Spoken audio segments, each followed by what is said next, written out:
देखिए, ये रहे लॉरेंस कोलबर्ग। अब ये रही इनकी फोटो, ये तो आपके एग्जाम में आएगी नहीं। अब इनसे जुड़ी वो बातें जो आपके एग्जाम में आती है। पहली चीज, लॉरेंस कोलबर्ग का नैतिकता का सिद्धांत। पहला क्वेश्चन तो आपका यही बनता है कि जो मॉरल डेवलपमेंट थ्योरी थी, नैतिक विकास का सिद्धांत था, वो किसने दिया था? तो वो दिया था लॉरेंस कोलबर्ग ने। ठीक है, उसके बाद बात करते हैं। देखिए, इस सिद्धांत के बारे में जानने से पहले जान लेते हैं नैतिकता के बारे में। जो आपकी मोरलिटी होती है वो क्या होती है, इसके बारे में जान लेते हैं। देखिए, ये लिखा हुआ नैतिकता के बारे में, यह वह गुण है जिससे हम सही और गलत की पहचान होती है। जिससे हमें सही और गलत की पहचान होती है कि भाई ये चीज सही है, अच्छी है, ये और ये चीज गलत है, गंदी है। तो उसकी पहचान किससे होती है? आपकी नैतिकता से होती है। बच्चा अपने सामाजिक परिवेश से ही नैतिकता और अनैतिकता को जानता है। बच्चे हुए चाहे हम लोग भी हुए, तो हमें कैसे पता कि भाई कौन सी चीज सही है यानी नैतिक है, और कौन सी चीज गलत है यानी अनैतिक है? तो हमने अपने समाज से जाना, अपने एनवायरमेंट से जाना। ठीक है, तो इसलिए सामाजिक परिवेश से ही पता चलता है नैतिकता का और अनैतिकता का। यह बात हो गई नैतिकता की। अब बात कर लेते हैं अगले पॉइंट की। अगला पॉइंट है आपका, कोलबर्ग अमेरिका के मनोवैज्ञानिक थे। ये आपका एग्जाम में क्वेश्चन पूछा गया है कि जो कोलबर्ग थे वो किस देश के निवासी थे? तो वो थे आपके अमेरिका के मनोवैज्ञानिक थे। उसके बाद जिन्होंने नैतिकता का सिद्धांत या नैतिक विकास का सिद्धांत दिया, ऊपर मैंने आपको बता दिया कि मोरल डेवलपमेंट थ्योरी किसने दी थी? लॉरेंस कोलबर्ग ने। ठीक है, आगे बढ़ते हैं इनके बारे में और क्या चीजें दी हुई है। कोलबर्ग अपने प्रयोगों में, यानी जो अपने एक्सपेरिमेंट करते थे ये, उसमें छोटी कथाओं को उपस्थित कर उससे संबंधित नैतिक समस्याओं के संबंध में प्रश्न पूछते थे। यानी जो अपने एक्सपेरिमेंट करते थे ना, उसमें जो छोटी कथाएं थी, स्टोरी होती थी, उनको अपनी एक्सपेरिमेंट पे इंक्लूड करके फिर उनसे क्वेश्चन आंसर पूछते थे। जैसे कि मैं अभी आपसे पूछूंगा, जो आप लोग मेरी वीडियो देख रहे हो। देखो, उसमें सबसे प्रचलित उनकी ये वाली स्टोरी है, जो आपके एग्जाम में भी, जो टीचिंग के एग्जाम होते हैं वहां से बहुत क्वेश्चन आते हैं इस स्टोरी के अंदर से। और इस स्टोरी को पढ़ने के बाद मैं आपसे क्वेश्चन पूछूंगा कि बताओ इसमें सही क्या था और गलत क्या था। इस स्टोरी को ध्यान से सुनना, क्योंकि इस स्टोरी के बेस पर ही ये सिद्धांत है। ठीक है, चलिए पढ़ते हैं स्टोरी के बारे में। ध्यान से सुनना, आपसे क्वेश्चन भी पूछूंगा फिर। देखिए, यहां से ये शुरू होती है। यूरोप में एक महिला की मौत यूरोप में एक महिला मौत के कगार पर थी। डॉक्टर ने कहा कि एक दवाई है जिससे शायद उसकी जान बच जाए। वो एक तरीके का रेडियम था, जिसकी खोज उस शहर के एक फार्मिस्ट ने की थी, तभी की थी। दवाई बनाने का खर्चा बहुत था, और दवाई वाला दवाई बनाने के खर्च से 10 गुना ज्यादा पैसे मांग रहा था। उस औरत का इलाज करवाने के लिए उसका पति हिंज, ठीक है, इस औरत का पति था हिंज। ये आपके एग्जाम में पूछा गया है हिंज के बारे में। तो हिंज उन सब के पास गया जिसे वह जानता था। उसे केवल कुछ पैसे ही उधार मिले, जो कि दवाई के दाम से आधी थे। उसने दवाई वाले से कहा कि उसकी पत्नी मरने वाली है, और उस दवाई को वो क्या दे दे? सस्ते में दे दे। ठीक है, वह उसके बाकी पैसे बाद में दे देगा। फिर भी दवाई वाले ने क्या कर दिया? मना कर दिया। तो दवाई वाले ने कहा कि भाई मैंने दवाई खोजी है, मैं इसे बेचकर पैसे कमाऊंगा।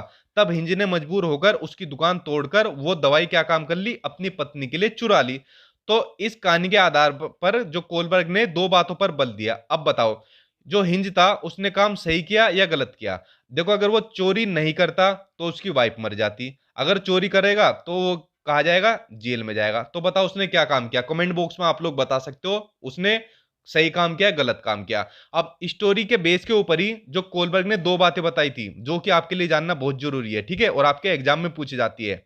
उसमें पहली थी आपकी मोरल डिलेमा, यानी नैतिक दुविधा। ये क्या होती है? सही और गलत के बारे में डिसीजन लेने में शामिल जो प्रोसेस होता है, प्रक्रिया होती है, उसे बोलते हैं नैतिक दुविधा। जैसे हिंज अगर चोरी करेगा तो पुलिस पकड़ लेगी, और अगर नहीं करेगा तो उसकी बीवी मर जाएगी। अभी इसी चीज में वो सोच रहा है कि भाई चोरी करूं या नहीं करूं। अगर चोरी की तो पुलिस पकड़ के ले जाएगी, और नहीं करता तो मेरी वाइफ मर जाएगी। तो यहाँ पर ये प्रोसेस हो रहा है, सही और गलत का जो डिसीजन लिया जा रहा है, उसमें जो प्रोसेस शामिल हो रहा है, उसी को बोलते हैं मोरल डिलेमा या फिर नैतिक दुविधा। समझ गए इसको आप, नैतिक दुविधा के बारे में? एक और एग्जाम्पल दूं। मान लीजिए हमें शादी करनी है, और शादी के लिए दो ऑप्शन है। यहाँ पर तो कोई मान लो गवर्नमेंट जॉब वाला है, लेकिन दिखने में बिल्कुल भी अच्छा नहीं है, साथ में खड़े होने में भी हमें उसके साथ शर्म लगेगी, लेकिन उसकी गवर्नमेंट जॉब है। लेकिन साथ में दूसरा है जो पार्टनर, वो दिखने में तो बहुत अच्छा है लेकिन करता कुछ नहीं है, ठीक है, अच्छा, बस दिखने दिखने में ठीक है, लेकिन हमें डिसीजन जरूर लेना है, इन दोनों में से शादी जरूर करनी है।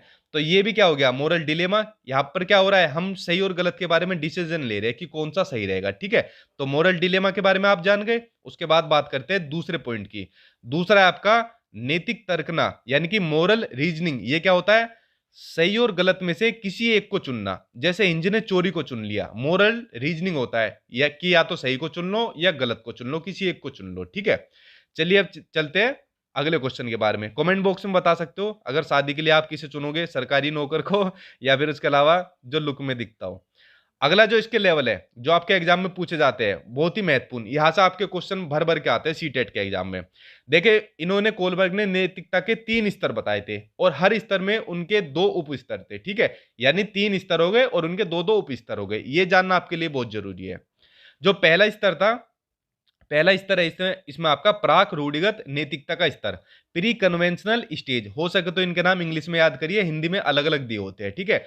प्री कन्वेंशनल स्टेज होती है आपकी 4 साल से लेके 10 साल तक का जो बच्चा होता है वो होता है आपका प्री कन्वेंशनल स्टेज में होता है, ठीक है। जन्म से लेके 4 साल का बच्चा नहीं होता, क्योंकि 4 साल के बच्चे के अंदर नैतिकता नहीं होती, नैतिकता के बारे में उसे कुछ पता ही नहीं होता। अब इस स्तर के बारे में जान लेते हैं। इस अवस्था में नैतिकता शून्य होती है, यानी बच्चों को सही और गलत के बारे में पता नहीं होता। इस अवस्था में नैतिक तर्कना दूसरे लोगों के मानकों के अकॉर्डिंग होती है, ठीक है। ये बात होगी आपकी प्री कन्वेंशनल स्टेज की बात हो गई। अब जो इसकी जो 2 स्टेज है, जो इसके 2 भागों में इसको बांटा है वो जानिए, यहां से आपका पेपर में आएगा क्वेश्चन, देख लीजिए। इसकी ये 2 स्टेज है। पहली है इसमें आपकी दंड एवं आज्ञा पालन उन्मुखता, यानी कि पनिशमेंट एंड ओबीडियंस। इसमें क्या होता है, इसमें बच्चे की नैतिकता सजा और आज्ञा पालन पर आधारित होती है। कि जैसे जब हिंज ने चोरी की तो बच्चों ने सोचा कि अगर वह चोरी करेगा तो उसे क्या मिलेगी, सजा मिलेगी। यानी जो नैतिकता है बच्चे की किस पर रही, सजा पर और आज्ञा पालन पर रही। आपने देखा है ना, मान लीजिए हमारे घर के अंदर कोई मेहमान आते हैं और मेहमान आने के बाद बच्चे क्या काम करते हैं, नमस्ते सादाब सलाम जो भी करते हैं अपना तरीके से, ठीक है। तो उनकी रेस्पेक्ट करते हैं बच्चे, क्यों, उन्हें पता है अगर उन्हें हमने नमस्ते नहीं किया तो हमें क्या मिलेगी, सजा मिलेगी, हमारे मम्मी पापा हमें डांटेंगे या फिर मारेंगे, ठीक है। या फिर अपने आज्ञा पालन पर आधारित होते हैं कि भाई उनका आज्ञा करनी चाहिए। तो यहाँ पर नैतिकता किस पर बेस होगी आपकी, आप समझ गए ना। तो ये हो गई आपके बच्चे की नैतिकता सजा और आज्ञा पर। इसकी दूसरी पॉइंट जानते हैं, दूसरा पॉइंट क्या है, ये देखिए, ये इसका दूसरा पॉइंट है, साधनात्मक सापेक्षता तथा उन्मुखता, ठीक है। इंस्ट्रूमेंटल रिलेटिविस्ट इंडिविजुअलिज्म, इस अवस्था को क्या कहा जाता है, इस अवस्था को कहा जाता है जैसे को तैसी की अवस्था, ठीक है। यानी कि इसमें जैसा व्यवहार उसके साथ करेगा वैसा ही वह खुद भी करेगा, इसलिए इसको जैसे को तैसे अवस्था भी कहा जाता है, ठीक है। जैसे जैसे एग्जांपल मैं आपको देता हूं, ये एग्जाम्पल कि अगर एक बच्चे ने दूसरे बच्चे की पेंसिल तोड़ दी तो दूसरे बच्चे ने भी क्या काम कर दिया, उसका पेंसिल तोड़ दिया कि ले तूने मेरी पेंसिल तोड़ दी, अब मैं तेरी पेंसिल तोड़ूंगा, ठीक है। तो यानी उसने क्या काम कर दिया, जैसे को तैसा कर दिया, इंडिविजुअलिज्म में, ठीक है। तो ये होगी आपकी दूसरी अवस्था इसकी, जो आपकी कन्वेंशनल स्टेज की थी, प्री कन्वेंशनल की थी। अब बात करते हैं दूसरी स्टेज की। दूसरी स्टेज है इसमें आपकी रूढ़िगत नैतिकता का स्तर, यानी कि कन्वेंशनल स्टेज। ये होती है आपकी 10 साल से लेकर 13 वर्ष तक। इस अवस्था में बच्चा दूसरे लोगों के मानकों को अपने अंदर समावेशित कर लेता है। ये सिंपल क्वेश्चन ऐसे ही उठ के आ गया था, ठीक है। कौन सी अवस्था में कर लेता है, दूसरे लोगों के मानकों के अंदर, आपकी कन्वेंशनल स्टेज में। तथा उसी के अकॉर्डिंग सही और गलत का निर्णय लेता है, यानी सही और गलत का जो डिसीजन लेता है वो बच्चे अपनी सोसाइटी के अकॉर्डिंग लेता है, ठीक है। ये आप इसके अंदर जान गए।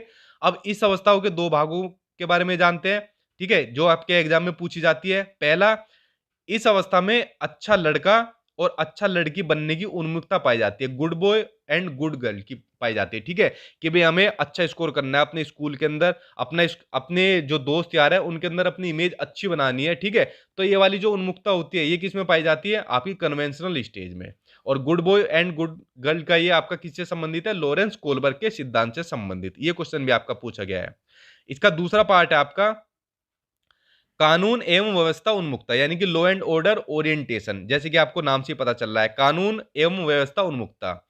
इसमें बच्चा कानून तथा सामाजिक व्यवस्था को बनाए रखने की भावना विकसित करता है। जैसे कि क्योंकि उसके पापा का एक्सीडेंट हो गया था रेड लाइट पार करते हुए, इसलिए वह भी ऐसा नहीं करेगा, ठीक है। तो यहाँ पर बच्चा क्या काम कर रहा है, कानून और सामाजिक व्यवस्था को बनाने की भावना विकसित कर रहा है। कि जैसे रेड लाइट है कि उसके पापा का एक्सीडेंट हो गया था, उनको चोट लग गई थी, इसलिए रेड लाइट पर रुकना चाहिए, ठीक है। अब वह भी ऐसा नहीं करेगा कभी, वो रेड लाइट पर हमेशा रुकेगा, ठीक है। तो ये भी आपका किसके अंदर होगी, कन्वेंशनल स्टेज में हो गई।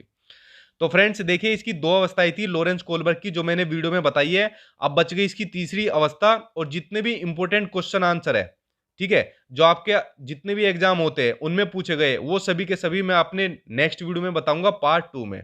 इसलिए चैनल को सब्सक्राइब कर लेना, जैसे आपको पार्ट 2 मिलेगा, उसमें जो आपकी तीसरी स्टेज है, उसके बारे में आपको बता दूँगा और जितने भी महत्वपूर्ण क्वेश्चन आंसर है, लॉरेंस कोलबर्ग के सिद्धांत से संबंधित, वो आपको पार्ट 2 में देखने को मिलेंगे, ठीक है? इसलिए चैनल को सब्सक्राइब कर लेना। आई होप आपको वीडियो पसंद आई होगी। Thank you.